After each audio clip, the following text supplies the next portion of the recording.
95% is recommendations. But there's one thing that the planning commission does that helps.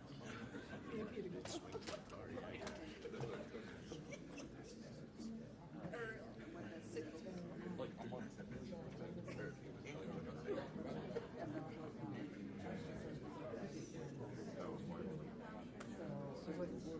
For what? For what? Oh, okay. What is the land Rosie? Sit down here. Oh, so you seem large and it's just going to be straight. I know, I know.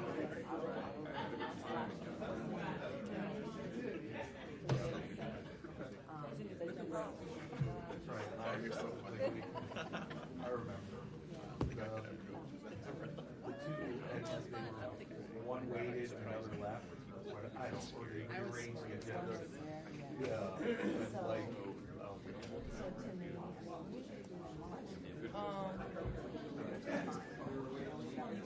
That's weird. We still don't have 8, so you're fine. Yeah, we can't start until we have 8. That's so funny. And I do.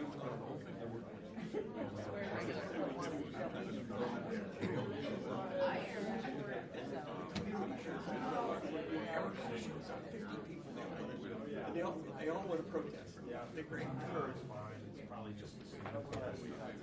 It's okay. Stuck in the trailer. So I'm going to be putting some copies. You're going to be We're still been told by our lobbyist group that we need to pay close attention to it and make sure that all of our items we comply with it. I remember looking at it and it wasn't. I don't think there was. Way down. There was not much for us to do. No. But having now heard him say that, we should probably take a more fine Yeah, I see your look email here. at that. Yeah, I just sent it, just kind of all an idea of which ones are up next.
motion from the board to allow Mr. Thomas to participate remotely.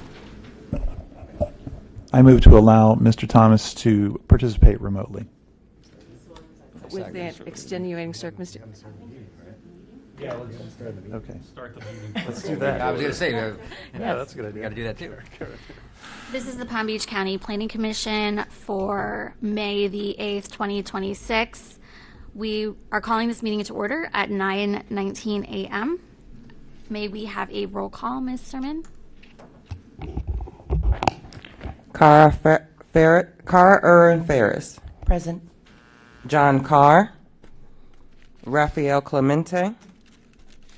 Barissa Laudas. Present. Rosie Matos. Present. Jordania Arias.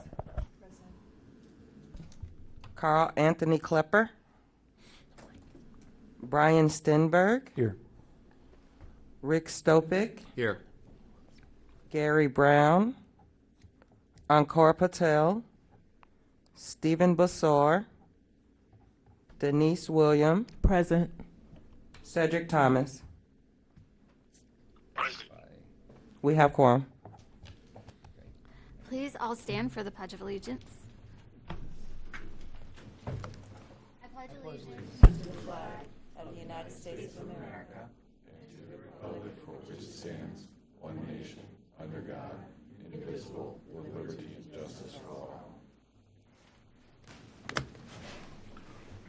Do we have a proof of publication? Yes, we do, ma'am. Why don't we do the motion now Okay. to have Mr. Thomas attend telephonically? I'd like to make a motion that Mr. Thomas attend telephonically due to extenuating circumstances. I'll second that motion. Denise. Do we have any postponements on the agenda? No, we don't. Can I have a motion to approve the agenda? So moved. And we have a motion by the vice chair. Do we have a second? Sure. Seconded by Mr. Sobek. All in favor? Aye. Aye. Aye. Any opposed? The motion passes 8-0. Do we have a motion to approve the minutes for April? I'll make a motion to approve the minutes from April 10th, 2026. I second. All in favor? Aye. Aye. Any opposed? The motion passes 8-0. We have one comment card by the public. Christopher O'Brien. Christopher O'Brien. Would you like to?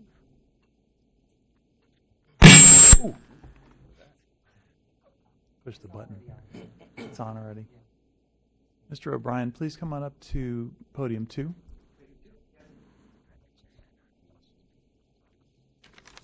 Good morning. In this atmosphere, my first instinct is to say, not guilty.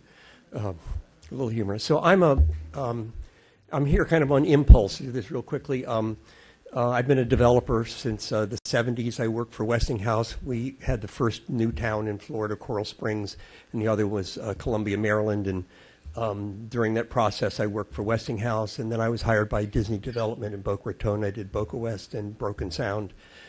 And while I was there, I was asked to greet the representative from the Japanese National Housing Society. National Housing Society. His name was Mr. Matsunaga, which means new life.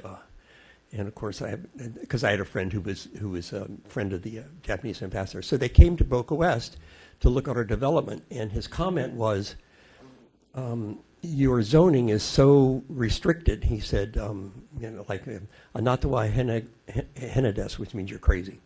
And he said, he talked about in Japan, the zoning is not so simple as to so many units per acre. And I had retired for a while, and someone called me and asked me to do a design for them. I'm looking at a piece of property. So just to tip my history, this is one of my first developments, 1978 in Coral Springs, where we did the first single-family attached with making the townhouses structurally separate, so you could get separate. That's one of the innovations. My most recent was in Lake Park, I won a design award. This is actually a multifamily site. We made it look like single-family homes, and I won the design award from the Builders Association. So my point being that socially, I'm a social worker now. Social, our problem is affordable housing. You talk about workforce housing. And my perception is that the problem is our concept of zoning where we do units per acre. And as long as I do dwelling units per acre as a builder, I have to build the largest thing to do. In Japan, they study density by how many bedrooms, how many bathrooms, how many people you think will live there, will the children go to school. So my suggestion is we could look at our zoning in units per acre and as a team put together a program where we could look at density differently. So instead of building great big single family homes, we could build some really nice, in Japan, they build a thing called an LDK, which is a living room, dining room, kitchen, and a couple lives in that. In one of the crunches many years ago at Crisdon in Coral Springs, we built the Tower Club, which was 90 studio apartments, and they're gorgeous and they're still there. So the paradigm is you can't build affordable housing. I'm saying to you, if we look back at our zoning and the way we do our zoning, we could create a zoning that allows us to build something smaller and more affordable and still have it be an asset to the neighborhood. And I get 12 seconds and I'm done. So if you'd like, you have my number, contact me. I'd be happy to sit with the team and share with them what the Japanese Housing Authority told me, okay?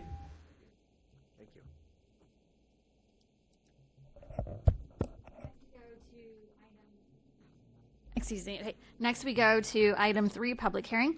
We will hear from the applicant first, then planning staff, followed by public comments. Planning staff and the applicant may respond to comments. Planning Commission will then direct questions to staff and or the applicant. The Commission may then discuss the amendment. Do we have the applicant present? Yes, here. This is Ken Shankman over here. He's the owner of Ball Candy Store. He is present. Would you like to commence your presentation? Yes. Okay. All right. Good morning. My name is Cameron Baker. I'm the land planner with Schmidt Nichols here on behalf of the applicant. As I mentioned, this is Ken Shankman. He's the owner of Ball Candy Store. So just to give you a brief background of Ball Candy Store, they were established in 1992. So over 30 years of experience. They've built a strong reputation for customer support and customer satisfaction, should I say, and satisfying the taste buds for good candy and tasty treats.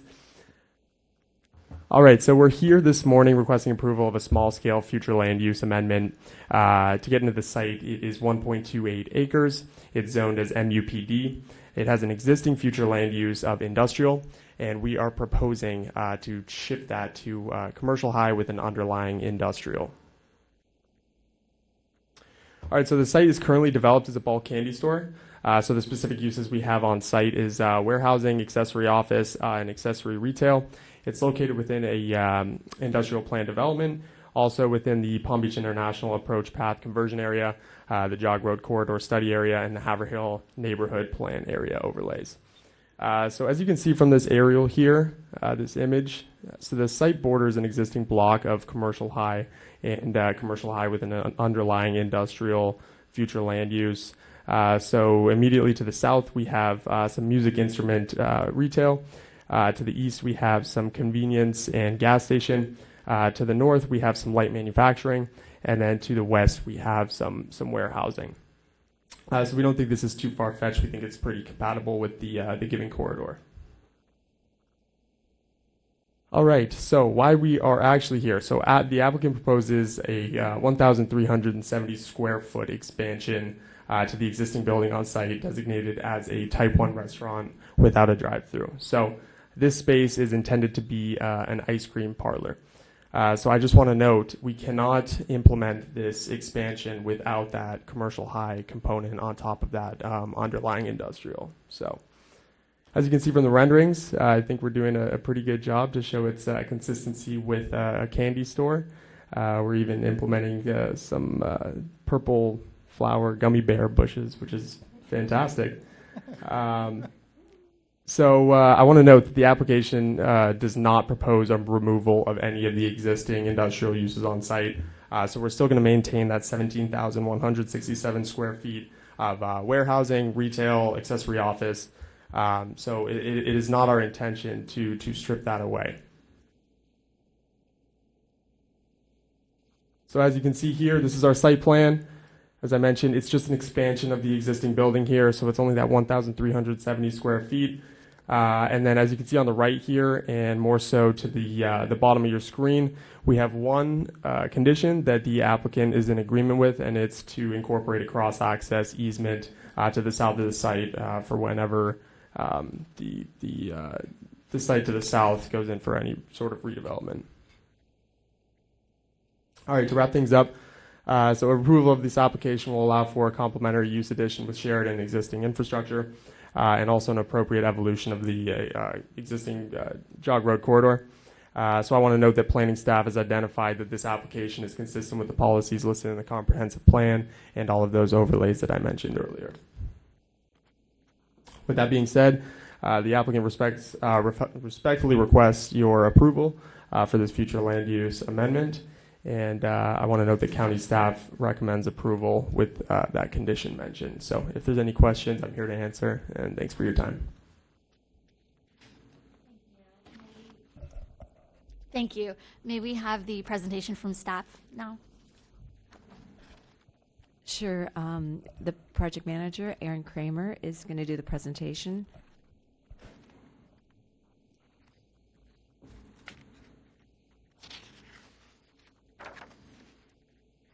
Thank you, Mr. Kramer. Good morning, Commissioners. I'm Aaron Kramer with the Planning Division, and the amendment before you today is the Boldt Candy Store small-scale amendment. This 1.28 acre site, outlined in red and white, is located in the urban-suburban tier on the southwest corner of North Jog Road and Wallace Road, approximately 0.1 miles north of the Southern Boulevard and Jog Road intersection. The subject site has not had any previous land use amendments and currently serves as a wholesale warehouse property with accessory retail candy sales known as a Boldt Candy Store. Currently has an industrial IND future land use designation. The applicant is requesting a future land use change to commercial high with underlying industrial to accompany their concurrent zoning application, a development order amendment, DOA, to add 1,370 square feet type 1 restaurant without a drive-through. Due to the addition of this restaurant, the site will exceed express space allowance utilized for accessory retail, requiring a future land use amendment to reflect these uses. They plan to retain the existing warehouse on the site. I wanted to take a moment to give you a brief overview of the commercial high future land use designation. CH is intended for the most intense commercial uses within the urban-suburban tier and intended to serve a community or regional demand, not just a neighborhood. These include retail uses, service-based uses, establishments, organizations, and more. CH also permits flex space. The industrial FLU allows for all industrial activities, including but not limited to the warehousing and manufacturing. As the map on screen shows, the subject site, outlined in red and white, is located along a corridor with industrial and commercial high future land use designations. The site is located within the PBIA overlay, the Haverhill Area Neighborhood Plan, and the Jog Road Corridor Study. Immediately north of the site, across Wallace Road, are warehouses and manufacturing spaces with industrial future land use designations. Directly south is Music Man, an instrument retailer and service center, which had a similar FLUO amendment from industrial to CHIND back in 2012. Further south are more warehouses with the same land use designation of commercial high with underlying industrial. East of the site, across Jog Road, is a Sunoco gas station with a 7-Eleven convenience store with a commercial high FLU designation. And just north is Symphony Place, a residential subdivision with an MR5 FLU designation. Neighboring the site to the west are multiple warehouse properties with a mixture of industrial and commercial high with underlying industrial FLU designations. This subject site is found in a contiguous location as the adjacent parcel to the site to the south has a commercial high with underlying industrial FLU designation, ensuring that this location is compatible with the applicant's request. Further, because of this designation, the applicant has provided cross-access between each parking lot on the preliminary site plan. This is consistent with the policies shown here and will promote interconnectivity between the commercial high with underlying industrial sites. The commercial high with underlying industrial designation would allow the applicant to retain the existing warehouse uses while reflecting the newly proposed and existing commercial uses on the site. The proposed amendment to CH underlying IND would complement the established development pattern and could provide a transition between the commercially designated properties along the Jog Road corridor and the industrial uses of Wallace Road, also near the subject site. Considering the low impact of the proposed use and the commercial nature of the corridor, the amendment changed to commercial high with underlying industrial is compatible with the surrounding uses. This request is also consistent with the applicable overlays and planning studies. Staff has assessed that the proposed amendment is consistent with the comprehensive plan policies and meets all level of service standards. Pursuant to Future Land Use Element Policy 4.3, staff recommends a condition of approval providing a cross-access easement to the adjacent commercial site to the south to ensure interconnectivity, and the applicant is complying with this request. Staff's recommendation is approval with conditions with a motion to approve with conditions. Thank you for your time. We are available for any questions. Thank you. Do we have any public comments?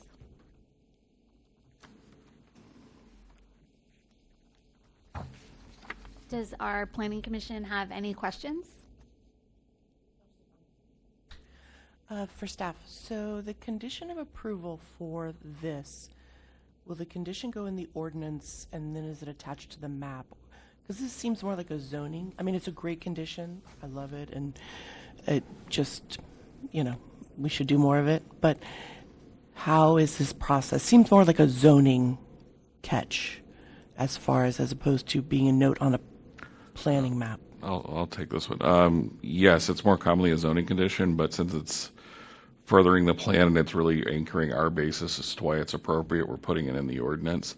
It will also be picked up in the zoning resolution and carried forward there. Okay. And there will actually be more detailed conditions that further it, like the timing and what's acceptable for an instrument and whatnot. So your flume, does it have a notation on it? How do you? It's done through GIS. The flume map, now just a GIS layer, will say that there was the ordinance at this date at this time to this. If you then click on that, the ordinance will be memorialized in there. So whenever staff touches it. It's easy for people to see. Like if I'm looking at properties, I can click on your map and I can see what my responsibilities would be. And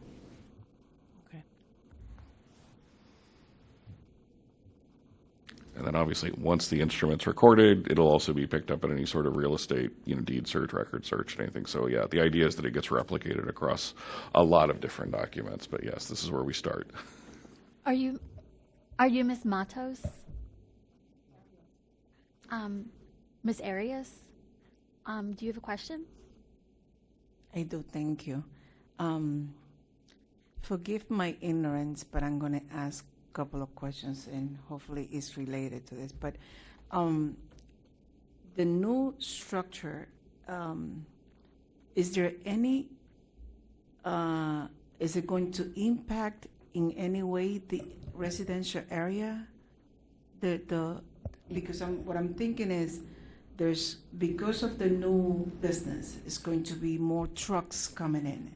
And so is there any way is there any extra exit or entrance way where the traffic would not, particularly on Jack Road, would not be affected as?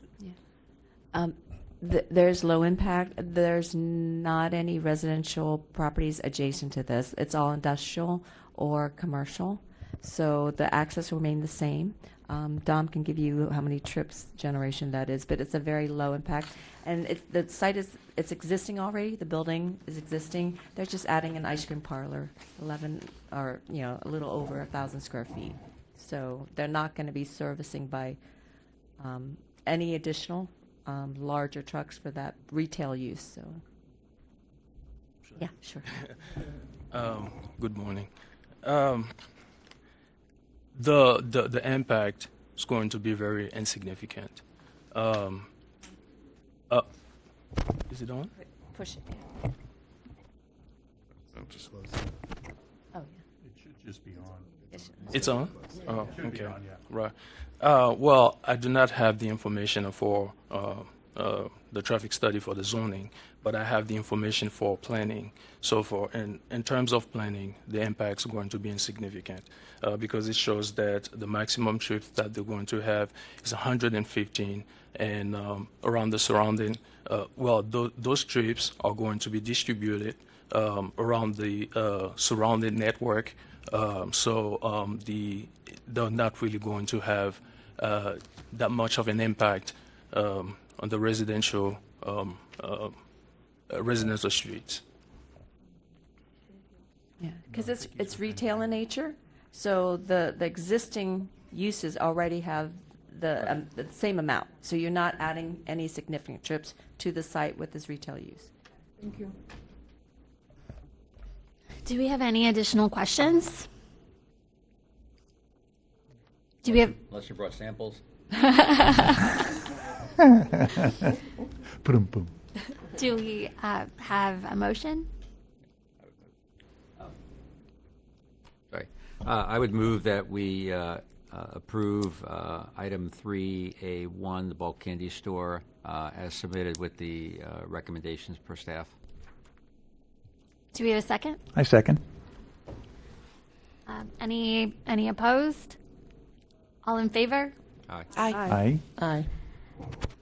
It passes 8-0. Do we have any comments from the commission members? Do we have any comments from the planning executive director? It's Cindy. Yeah, no comments. No comment. Do we have any comments from the assistant county attorney? No comments.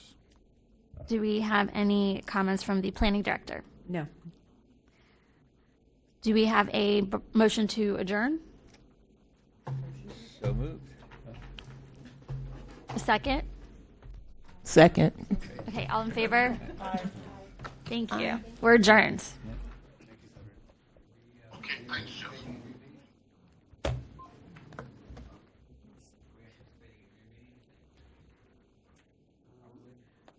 I think